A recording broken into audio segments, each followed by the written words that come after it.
Hello everyone, welcome to a brand new edition of Hue at Home. February is Black History Month, and our special guest today is Donald Burrell. He was a defensive back for the Winnipeg Blue Bombers back in 1981 to 82, a coach, and now he shares his personal story growing up in Birmingham, Alabama, and then coming here to Winnipeg. So please welcome Donald Burrell.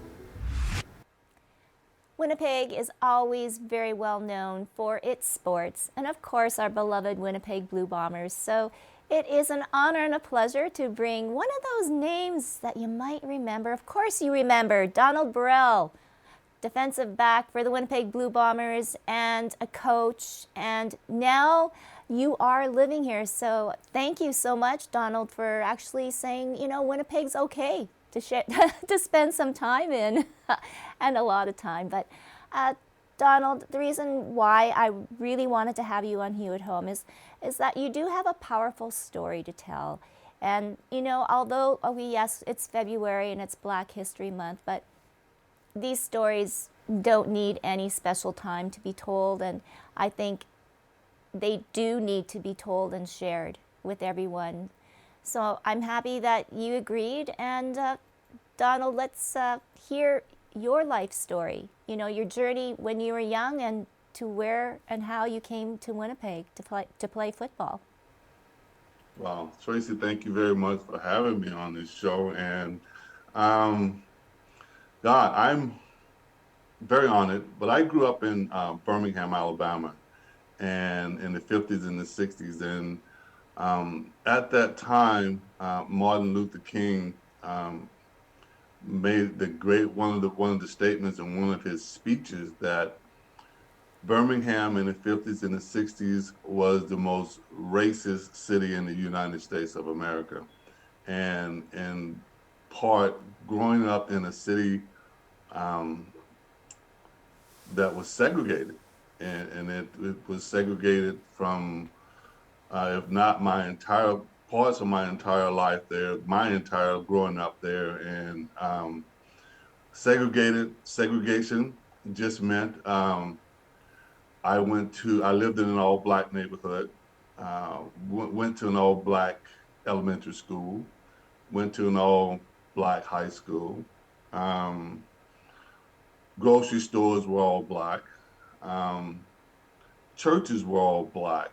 And just the part about the church I want to relay, and part of my experience dealing with racism in Birmingham, Alabama, was I was in church, 8, maybe 9 years old, I can't remember, and the kids were always in the basement. We did Sunday school in the basement, and one of the uh, clerks came down and said, "Dr. King is upstairs, and he want all the kids to come up because we're going to go on a march."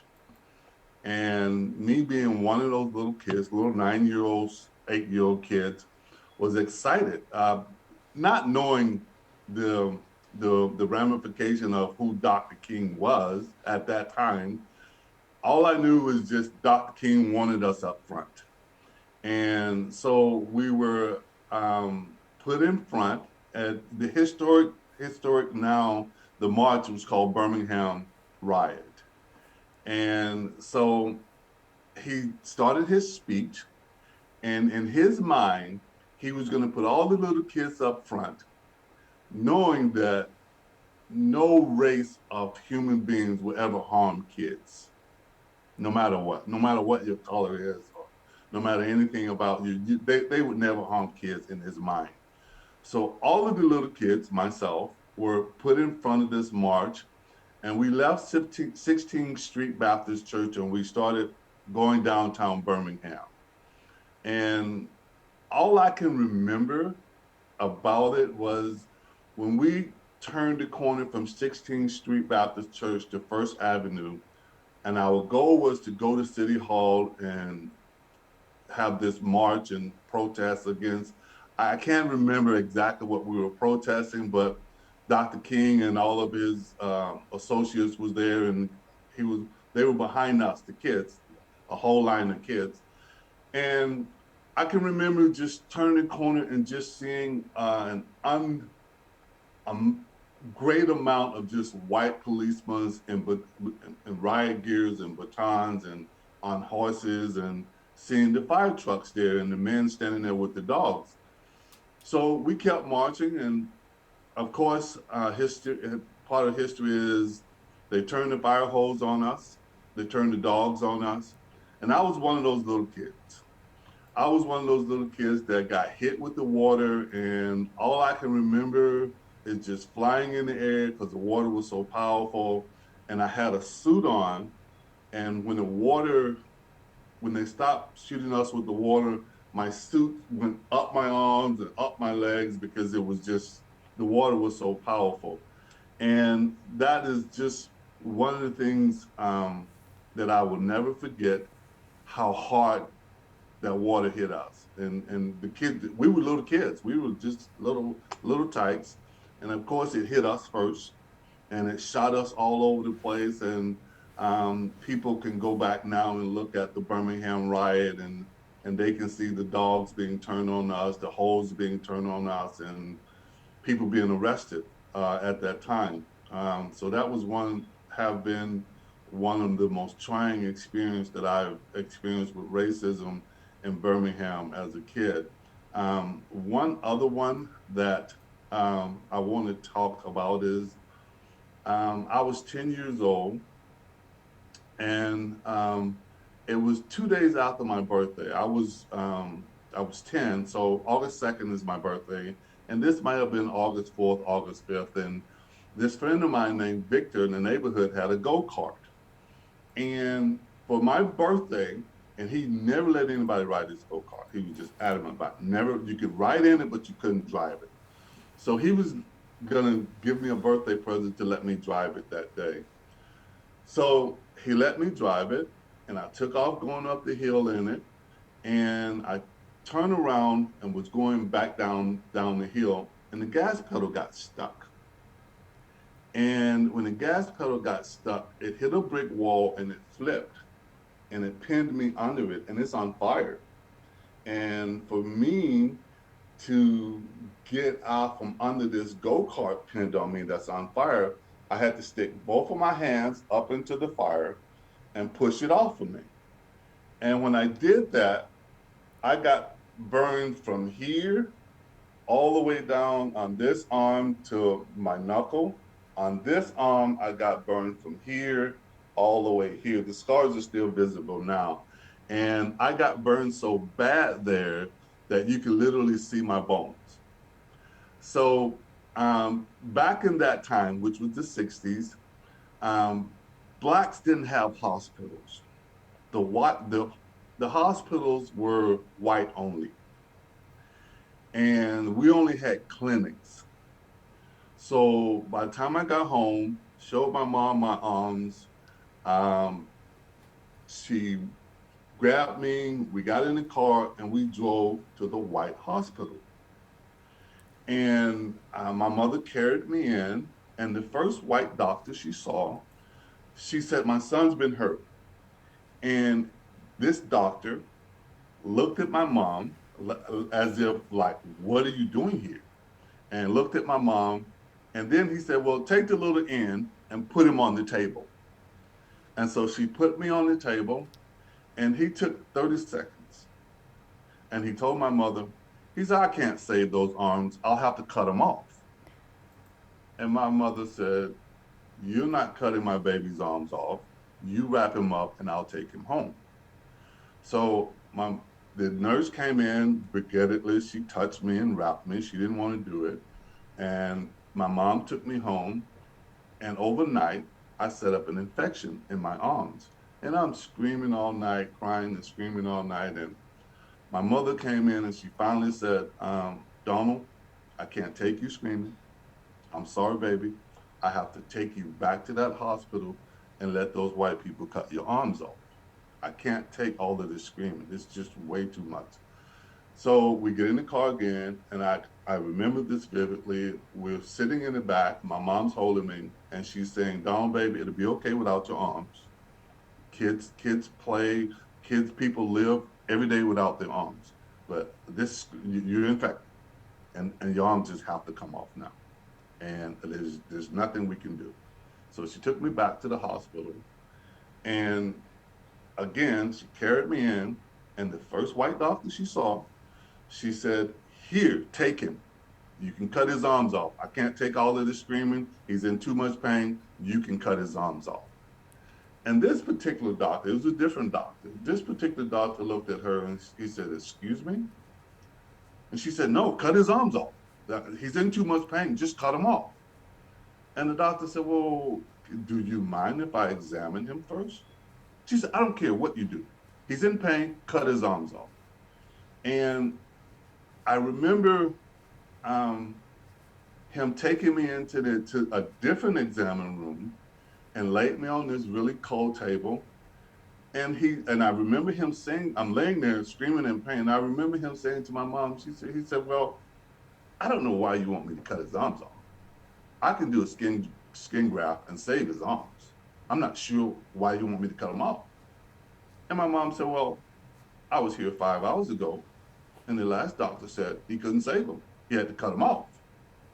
And so this doctor said, "Well, I want you to go have a seat, and I want you to remember, you're going to tell me that doctor's name when I come back out." And then all I remember is him coming back in, sliding something in the side of my mouth and said, "Swallow it." And apparently 13 hours later, I still have my arms. The doctor did a skin graft, and I spent 13 weeks in the hospital. And I was the only Black kid allowed in that white hospital for 13 weeks. My my parents, when they came to visit me, they could not come through the front door. They had to go through the back door of that hospital, take the service elevator to come up to a special wing where I was allowed to be in that hospital. And I was only allowed to be in that hospital because of that doctor. And this particular wing that I was in, it was called the Steve McQueen Burn Wing. And it was just Steve McQueen found out that I had got burned, and he said, no matter what, he's allowed to stay there. So Amazing. I still have my arms, thanks to that one doctor and Mr. Steve McQueen at the time. So What a um, story. That's incredible. Donald, do you know who did you get the doctor's name? Oh, and that actually, and the other doctor that wanted to cut your arms off. Well, my mom remembered his name and gave it to the other doctor. I'm not 100% sure what happened. And yes, Dr. Bellevue. I think I was at a Mississippi State, and at Mississippi State they used to ask us to do community service stuff. Mhm. And the first thing I wanted to do was go to the hospital to burn unit and just see the little kids. And when I did it a couple of times in Starkville, Mississippi hospital. And when I did that, the first thing came to my mind, and I said, "Donald, you need to find Dr. Bellevue. Like, he needs to know you're playing university football. You went through high school and you ran track and you were the captain of the football team, captain of the track team. He needs to know that." And I got my mom to do as much research as we can, and we found him. He had retired by then, but we found him, and I was actually able to get him on the phone and just say, "I know you don't remember me," and I know he said, "Oh yes, I do." He said, Aw, "I remember you, Don. I just he said, how are you?" And I said, "I'm great. I'm at Mississippi State. I'm on a football scholarship, and I graduated from high school, and I'm here in university." And yes, I did get a chance to thank him on the phone. I was just it, it was chilling to just to hear his voice and just to hear that he still remembered me. And he said, and he told me I was his first skin graft ever he had done. And and a so success. uh, yes, Oh, and the total success, yes. Oh, well, there's so much more to come, Donald. I don't want you to go away because you did tell me too that I might need some Kleenex. Well, I thought maybe the burn story might do it, but I don't guess it did. Oh, no, no, it did. No, that really sent chills. And what a great story. But when we come back, though, I want to talk more about your move to Winnipeg and, playing professional football. And yes, your life here in Winnipeg. And yeah, the racism and all those ugly things kind of still continue on through life and how you've kind of coped with it. So folks, don't go away. We'll have more with Donald Burrell and his story. We're going to take a short break. And in the meantime, there's a great event happening in our city on Saturday, April 23rd, and I'll have more information coming right up. This is Hue at Home.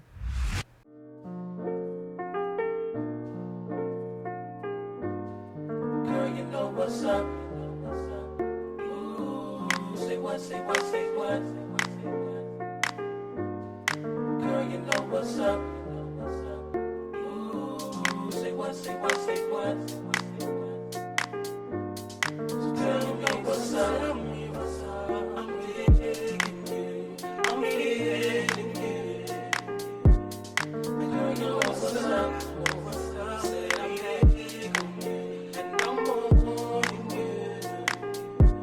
So tell me what's up. Tell me what's up.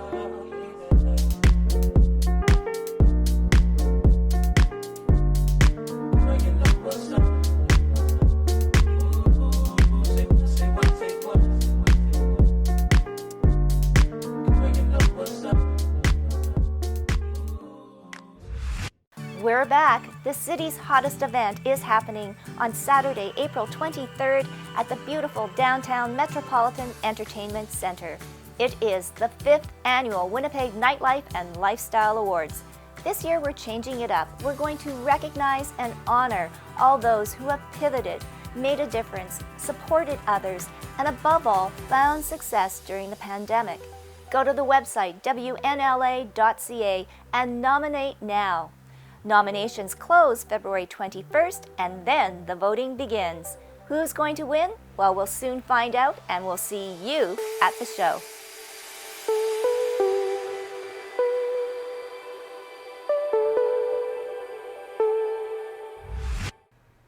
Welcome back to Hue at Home. My special guest is Donald Burrell. And Donald, you shared some amazing stories in your growing up years in Birmingham, and now I'm going to shift to Winnipeg and football, all things football, and yay, hey, first of all, what do you think of the Bombers?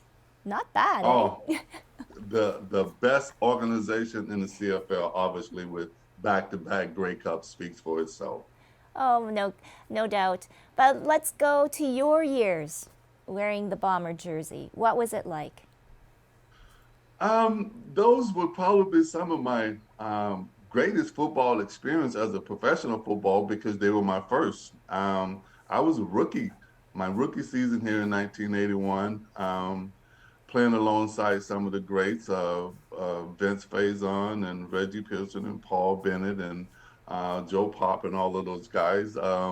It was amazing. The learning experience started there, and my birth of professional football started here in Winnipeg. And it was great. I had a wonderful time. And then you said that you did go to the USFL with our great former coach, Ray Yock. I love Ray. Coach Yock, Coach Ray J left in 84, 80, 83, and this went to the USFL and started in the USFL. And I went down there with him. I followed him down there. He wanted me to go down with him, and I went down with him. Loved him. One of my favorite coaches of all times. Okay, so now let's look at that. You're playing professional football, and of everything that you had experienced before to that point in your life, what was it like? Were you one of the guys? Was it, or did you still feel the segregation or the difference back then? No, absolutely not. coming to Winnipeg and coming to Canada altogether was one of the biggest um, thing that happened to me in my life that put segregation and racism behind me. I just felt the love in that locker room. We were brothers from another mother from day one, and it just I mean it still is. I still see Trevor and Paul Bennett and some of those guys, and the love is still there. No, we didn't have that kind of environment when I was playing here. We just we had a thing every Monday night. The whole entire team got together, whether you drink beer or not. A team, we were together. We stayed together. It was awesome. Dieter Brock, all of those players were just fabulous to be on the team with. Oh, well, that, you know what, and that is so wonderful to hear. And then moving on, you came back and you were coaching, right? And you still coach today, am I right? Yes, I'm still coaching. I've just had an opportunity to sign a contract only 3 days ago with a new football league called Fan Control Football. I'm getting ready to head down to Georgia and be a part of that as defensive coordinator. And yes, I'm still coaching. Wow, congratulations. Wow, this is Thank our you. first. Hey, It's exciting. whew, yeah, It's exciting. yeah. I'm very excited to still have an opportunity to do what I love to do, and that's teach football. And whether I stayed in Winnipeg to give back to this community in that environment, and I've never regretted it. Oh, well, and so let's talk about you wanting to be a teacher and you having a big commitment not only to the game and sport of football, but also to uh, accepting everybody and being inclusive. You were just recently involved with this anti-racism in sport, and you yourself came forward with a pretty powerful story. So I'm hoping that you can share it as well here on Hue at Home. Well, that particular situation is um, one of the most hurtful things that scarred Canada for me. Um, 2009, I was part of the coaching staff here, and we had a staff meeting, and I vehemently disagreed with the others on the coaching staff about taking our most valuable football player off the field, and I just didn't agree with it, and because I didn't agree with it, I walked in on one of my coworkers at the time using the N word referring to me. And the part that I mean, I understand the world we live in, people that racism and prejudice is going to be a part of us no matter how many years we live on this earth. It's never going to go away. But the thing that hurted me, I think, the most in hearing that word was that I lived in Birmingham, Alabama, my entire upbringing. And my move to Canada was in my mind, I would never hear that word again. I would never have to be subjected to that kind of hatred and that kind of name calling in Canada. And, this being Black History Month, the Underground Railroad meant that we could come up here and we could be free of being slaves and free of being harassed and free of being talked to in a certain way and gain respect for being a human being. And I should have been respected for having my own opinion that I didn't agree with them taking Jovan Johnson, who became the very first defensive back to be named the most valuable player in the CFL as a defensive back. I didn't agree with taking him off anything. I wanted our best player on the field, and I was just adamant about it. And because I was adamant about it, and the way I was adamant about it, and and the way it came across, I was called that name.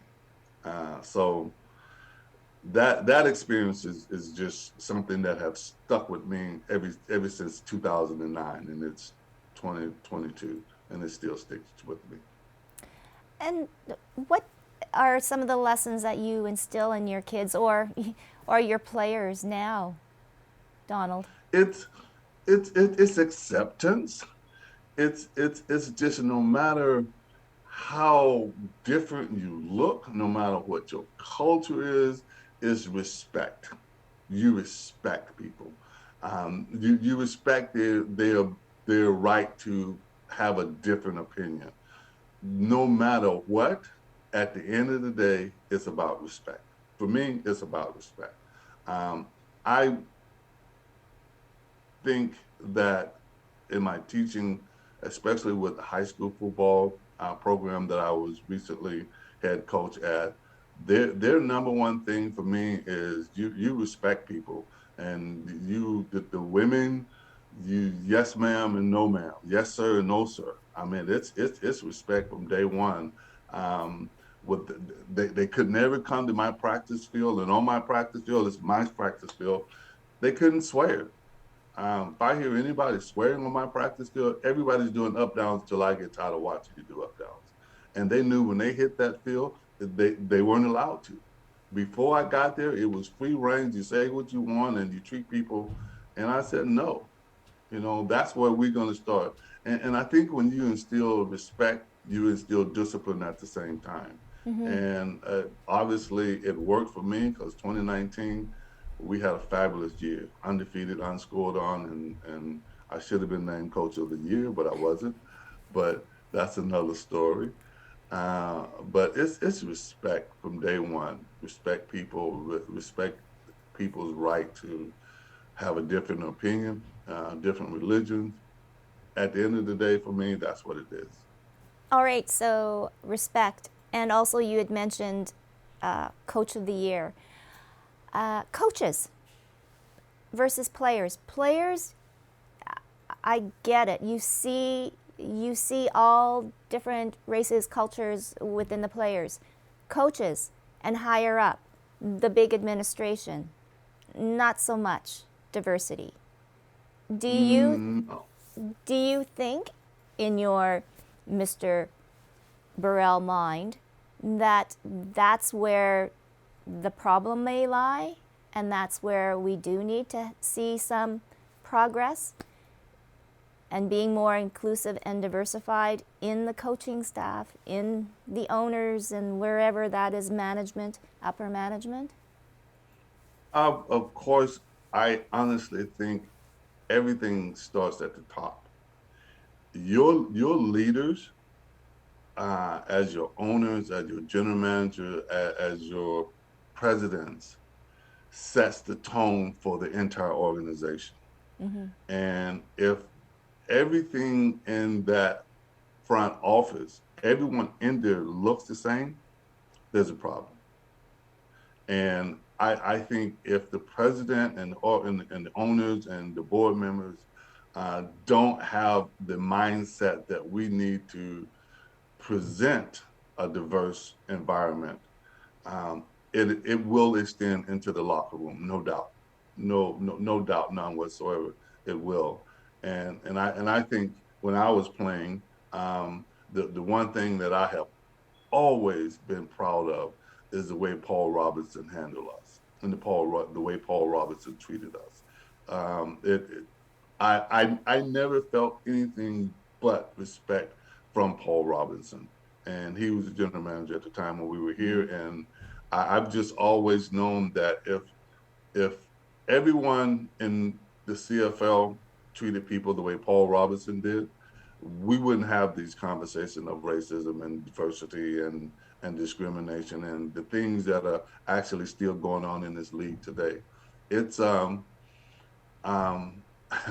it's kind of funny that in this past year's playoffs that one of the people that was involved with the N word being used when it was used in my situation ended up getting fired because after the game, some racial comments were made. Mm-hmm. And it took this long for that person's hatred and racism to rear its ugly head. But it finally came true. And when I'm sitting here in my living room and I heard that news and I said, oh, took that long. Took that long for it to happen. So and that person is player personnel director in a very high prestigious position in an organization where if you have a person in that position and they're making these decisions and they're bringing these players in, they're only going to bring a certain player to look a certain way. Um, so for me to answer your question is I think it starts at the top, and that person that's at that top has to have a diverse mentality. Yes, If not, everybody in the office is going to look like them and talk like them. no doubt. Yes. Okay, so parting words from Donald Burrell for all of the young up and coming football players or go-kart racers or doctors. Respect people. At the end of the day, women deserve to be respected, obviously, number one. And people of different races, of different mentality needs to be respected. And I think if we start with respecting each other and respecting our ability to think different and have different ideas and different views, I'm I'm never gonna live in a world without racism, but I want to live in a world that's more tolerant with people and more less aggressive.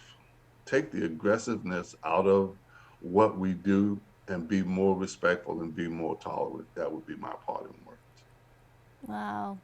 Leave the world a better place. Thank you so much, Donald, for all of this and sharing some time with us. And yes, your stories have resonated, and yeah, it, I know the battle will go on, but if each and every one of us can show some respect, we'll make the world, I guess, that much better, right? Well, that's all we can ask for. That much each day, and eventually, it'll snowball into a better place for yours and mine, kids and grandkids. And my true wish is that my grandkids um, can live their entire life and never hear the N word.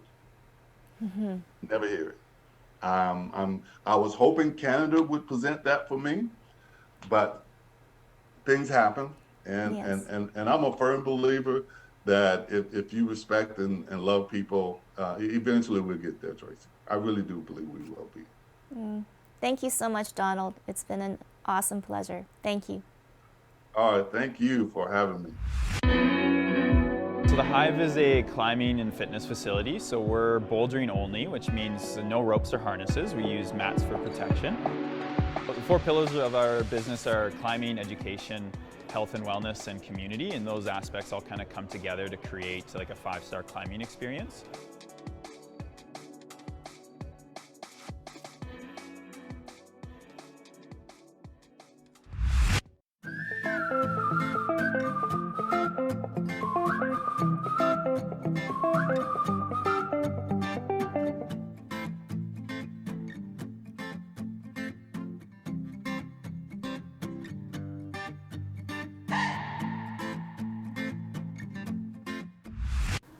We want to give a very special thank you to our special guest, Donald Burrell, for joining us, and leave you with this question.